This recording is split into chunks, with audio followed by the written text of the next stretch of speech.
जय माता दी। नव वर्ष की ढेरों ढेरों शुभकामनाएं। हाय एवरीवन, कैसे हैं आप सब। उम्मीद करती हूँ सभी हष्ट पुष्ट होंगे, मस्त होंगे, व्यस्त होंगे। और नव वर्ष आरंभ हो गया है।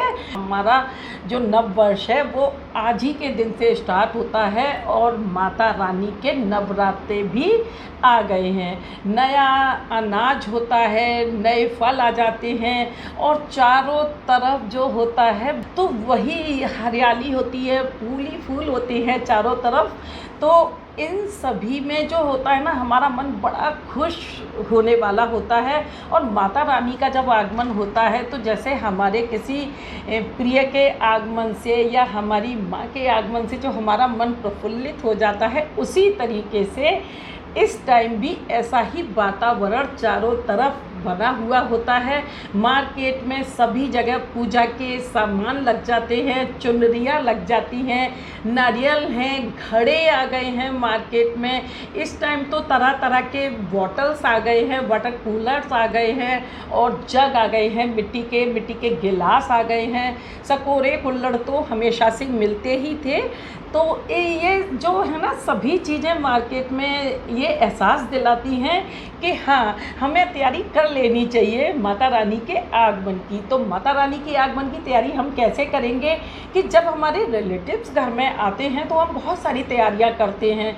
उनके लिए क्रॉकरी लाते हैं, नई नई अपना डाइनिंग रूम जो है बहुत अच्छा सा कर लेते हैं, अट्रैक्टिव बनाते हैं।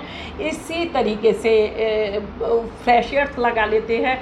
तो इसी तरीके से हमें माता रानी के आगमन की भी तैयारी करनी है।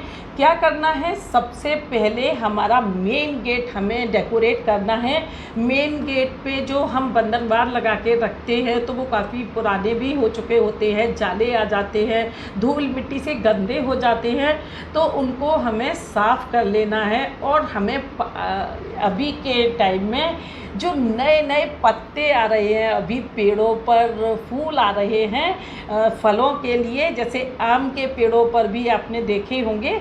तो हमें आम के पत्तों का बंधनवार बनाना है। आम के पत्ते अगर नहीं मिलते हैं तो अशोक के पत्ते आप ले सकते हैं, उससे बंधनवार बनाएंगे और बना करके उसको रख लेंगे। एक दिन पहले तैयारी कर लेंगे और अपनी सुविधा के हिसाब से आप कर सकते हैं, जैसा आपके पास टाइम हो। और कुछ तैयारियां ऐसी हैं जो पहले से करनी होती हैं। गौमूत्र का जो है आप विशेष रूप से रखें, क्योंकि जब भी कोई पवित्र महीना आता है, पवित्र त्यौहार आता है, तो गौमूत्र का छिड़काव हमें अपने घर में ज़रूर करना चाहिए। माता रानी को प्रिय होती है हल्दी और कुमकुम। मैंने कच्ची हल्दी पीस के रख रखी है और माता रानी की पूजा की तैयारियां भी कर रखी है। माता रानी के लिए पोशाक भी लाई हूँ और राधा कृष्ण के लिए भी पोशाक लाई हूँ। सभी जो मंदिर में भगवान हैं तो उन सभी के लिए पोशाकें ली हैं। मार्केट में चुनरियाँ बहुत तरह तरह की आई हैं, चौकियाँ सज गई हैं, जोत आ गई हैं तरह तरह की। तो कुछ लोग जवारे बोते हैं, तो ये सारी तैयारियाँ, जवारे के लिए बर्तन चाहिए होता है, तो ये सारी तैयारियाँ हमें पहले से कर लेनी है। और बिल्कुल भी अपने मन में ये भाव नहीं रखना है कि अगर हमारे पास धन की कमी है तो माता रानी हमसे प्रसन्न नहीं होंगी। माता रानी सिर्फ और सिर्फ हमारा भाव समझती हैं और हमारे भाव को ही वो ग्रहण भी करती हैं। और शुद्धता का माता रानी जो है बहुत ज़्यादा रखती हैं कि उनके आगमन से पहले उनके भक्त शुद्ध उनको आसन दें, अपने घर को शुद्ध कर लें, पवित्रता रखें और मन में पवित्रता रखें। मेन गेट का मैं आपको बताती हूँ। मेन जो है कि मेन गेट पे सबसे पहले आप सुबह उठेंगे, जब माता रानी को पहला दिन परोसा जाएगा तो सबसे पहले अपने पूरे घर की रूटीन में जो सफाई करते हैं उस सफाई को कर लें। और मेन जो दहलीज होती है उसको हल्दी से थोड़ा सा जल में हल्दी डाल लें, गौमूत्र डाल लें और उससे हल्दी से छिड़काव करते हुए फिर जब हम उस पर मूविंग करते हैं या पोछा लगाते हैं, जो भी आप करते हैं उसको करेंगे। और मेन जो एंट्रेंस है उसके चारों तरफ जो चौखट बोलते हैं या जो भी है, उसको धूल मिट्टी बिल्कुल भी नहीं रहने देंगे।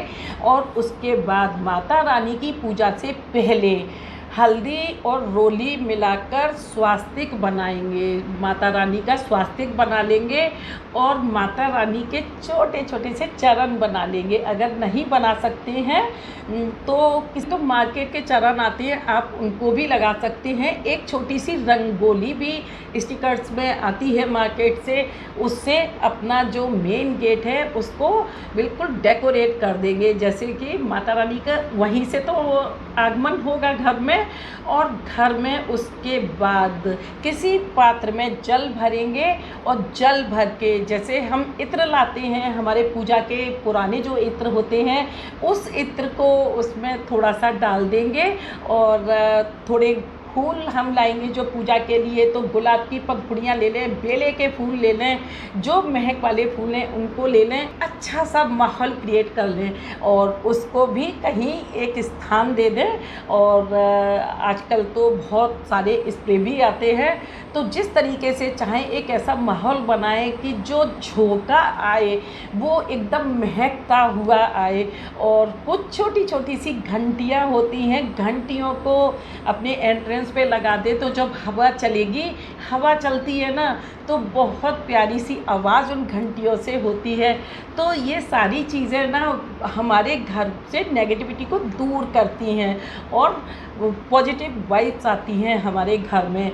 उसके बाद एंट्रेंस से लेके और जहाँ आपका मंदिर है, माता रानी को जहाँ आपने विराजमान किया है, वहाँ तक फूलों से, जैसे कारपेट बिछाते हैं ना, उसी तरीके से माता रानी के मंदिर तक हम फूलों को बिछाएंगे। अगर हम ज़्यादा फूलों की पत्तियों को तोड़ के, अगर ज़्यादा हमारे पास नहीं है तो हम एक एक फूल भी दूर दूरी पे थोड़ा थोड़ा हम रख सकते हैं, यानी कि हमें ये करना ज़रूर है इस तरीके से। आप खुद भी देखिए कितना अच्छा लगता है, मन को सुकून मिलता है, शांति मिलती है। माता रानी के पूजन में ये व्यवस्थाएं ज़रूर से करनी चाहिए। और उसके बाद फिर जब हम अपने घर में हवन करते हैं माता रानी का, तो आजकल कीट पतंगे और कुछ ऐसे जीवाणु होते हैं हवाओं में जो हमें जाने अनजाने कहीं ना कहीं अटैक कर ही जाते हैं। तो उस जो धुएं से होता है ना, गूगल का धुआं दिया जाता है माता रानी को, लोबान का धुआं दिया जाता है, वो इसीलिए देते हैं। जब सामग्री में हम आहुतियाँ देते हैं तो उसको भी हम शामिल कर लेते हैं, ताकि हमारे घर में कोई किया धरा है या कुछ भी नज़र लगी है, कोई दोष है, वो सारे दोष जो है दूर हो जाते हैं। और जब हम पूजा करते हैं तो हमारे मन को बहुत सुकून मिलता है, शांति मिलती है। माता रानी की सप्तशती, दुर्गा सप्तशती जो आती है, उसका पाठ हमें ज़रूर करना चाहिए, थोड़ा टाइम हमें देना चाहिए। एक मन का आता है रामायण मन का 108, अगर उसका भी हम जप करते हैं, उसको बहुत जल्दी से हो जाता है, तो उसका भी अगर हम जप कर लेते हैं तो उसके भी हमें बहुत फ़ायदे मिलते हैं। और जब हम ये सारी तैयारियां कर रहे होते हैं सुबह सुबह, सबसे पहले हमें ध्यान रखना है कि हमें कोशिश करें कि सूर्योदय से पूर्व उठ जाएं और उस समय ये तैयारी करें। देखिएगा, अगर हम बीमार भी होते हैं ना, कभी कभी हम सो के उठते हैं तो एकदम बहुत सिर भारी भारी सा लगता है, अच्छा नहीं लगता बिल्कुल भी। गर्मियाँ स्टार्ट हो चुकी हैं तो थोड़ा ऐसा लगता है कि पता नहीं कुछ बुझा बुझा सा जैसे बोलते हैं ना।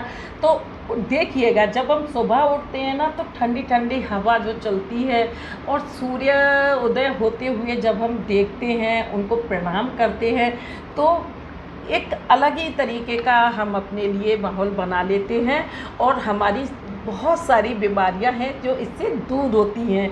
तो आज मैंने बताई है कि माता रानी के आगमन की तैयारियां कैसे करनी हैं, तो आप लोग ज़रूर करके रखें इन तैयारियों को। उम्मीद करती हूँ वीडियो आप लोगों को ज़रूर पसंद आएगी, और पसंद आए तो लाइक करें, सब्सक्राइब करें मेरे चैनल को, और पहली बार आए हैं तो बेल आइकन को प्रेस करना बिल्कुल भी ना भूलें, ताकि मेरे वीडियोस के नोटिफिकेशन फर्स्ट आपके सामने हो। शेयर करें चैनल को फ्रेंड्स, फैमिली एंड रिलेटिव्स के साथ। हंसते रहें, हंसाते रहें, मस्त रहें, व्यस्त रहें, देखते रहें मेरे साथ नीलती वाइब्स को। Thanks for watching.